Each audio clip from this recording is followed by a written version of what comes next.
bill we just passed impacts 100% of Americans. Their version would impact 7% of Americans, and it would cost taxpayers $350 billion. That is not the way to reduce the cost of health care. The Democrats do not want a solution they just demonstrated because they voted against this bill. They want an issue for the election. On Capitol Hill this morning, Republicans making their message clear on the future of the controversial Obamacare subsidies. Yesterday, all but 4 Republicans voted for their health care plan that does not include extensions. National News Desk's Kayla Gaskins has more from Capitol Hill. Good morning to you, Kayla. Well, good morning, Jan. So this Republican health care bill is moving forward, but mostly as a messaging move. It won't pass the Senate by the time the legislative calendar ends on Friday. The measure, backed almost unanimously by House Republicans, does not address the expiring Affordable Care Act subsidies that do help millions of Americans pay for their health insurance. But Republicans say Democrats' approach to health care is the reason health care is so expensive. Now we're sitting here and we're listening to nonsense about health care, where my colleagues on the other side of the aisle sit here saying, well, you guys aren't doing anything about the massive expensive cost of health care. Why do you think it's expensive?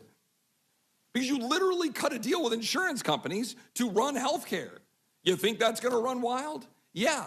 That's why they have 2,000% profit increases, and the American people can't afford to go to the doctor of their choice while we enrich insurance companies.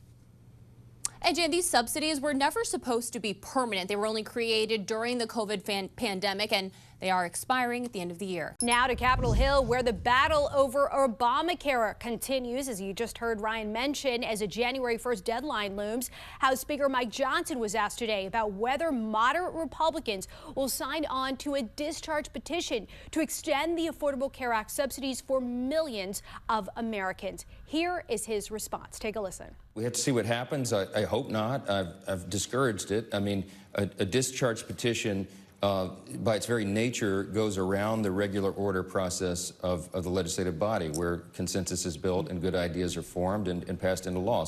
Shortly after, 4 moderate Republicans did what Johnson said they shouldn't do: sign on to the petition. Joining Democrats to force a vote in the Senate is unlikely. If approved, the measure would extend ACA tax credits for 3 more years. Although, fair warning, its fate in the Senate is highly unlikely. Meantime, the House GOP successfully passed a health care bill this evening that does not address those subsidies, all but ensuring that these subsidies could still lapse at the end of the year.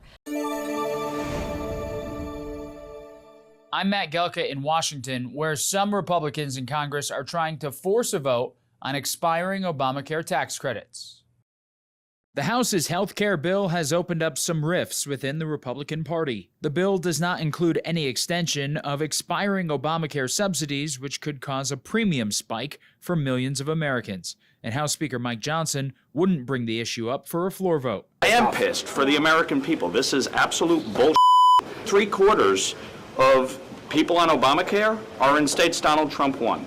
So maybe, just maybe, everybody should look at this and say, how do we actually fix the healthcare system? Lawler was one of 4 Republicans who broke with his party and joined with Democrats on a discharge petition forcing a vote on a 3-year extension of the tax credits. Even some Republicans agree that action is urgent.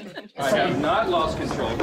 These are not normal times. There are processes and procedures in the House that are less frequently used when there are larger majorities. The House bill focuses on cost-sharing measures and the ability for small businesses and the self-employed to buy into association health plans. The Congressional Budget Office assessment offered up a mixed bag on the bill, predicting the government could save $35.6 billion, and Obamacare premiums would see an average yearly drop of 11% over a 10-year period, but also that anywhere from 100 to 300,000 people per year could lose health insurance over the next decade. The separate vote on extending expiring subsidies likely won't happen until the new year. My prediction is, with a sufficient number of Republicans signing on to this, that it would pass the House. I don't think the fate in the Senate will be very good, however. I don't think the Senate would pass it. The Senate already took a vote on an extension last week, and it failed. If Congress breaks for the holidays without passing a bill, it almost certainly means healthcare costs will go up in January for millions of people on Obamacare. Reporting in Washington, I'm Matt Gelka. We're here gathered on the House steps with one last thing remaining. We want to make clear to Mike Johnson that the American people deserve a vote on the Affordable Care Act tax credit legislation and deserve that vote today. No more excuses, no more delay, no more burying your head in the sand. Under no circumstances should the House of Representatives adjourn until we successfully extend the Affordable Care Act tax credits for tens of millions of Americans. And Republicans have been too busy treating the Congress like it's a wholly owned subsidiary of the Trump cartel. Let me be clear about something. We ain't down with any of that. House Democrats aren't here to bend the knee to Donald Trump. We're here to bend the arc of the moral universe toward justice. The Republican health care crisis is unacceptable, unconscionable, and un-American. And our message to Mike Johnson is clear. You can run, but you cannot hide.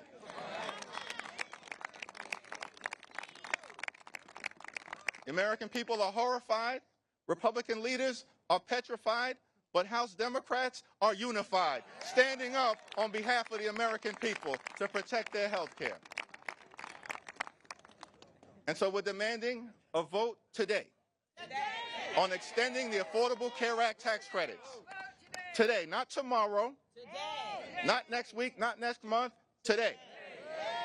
And our promise to the American people is that we will continue to fight to drive down the high cost of living, continue to fight to fix our broken healthcare system, and we will continue to stand up for Medicaid, for Medicare, for the Affordable Care Act, for our hospitals, for our nursing homes, for our community-based health clinics, for the health care of every single American.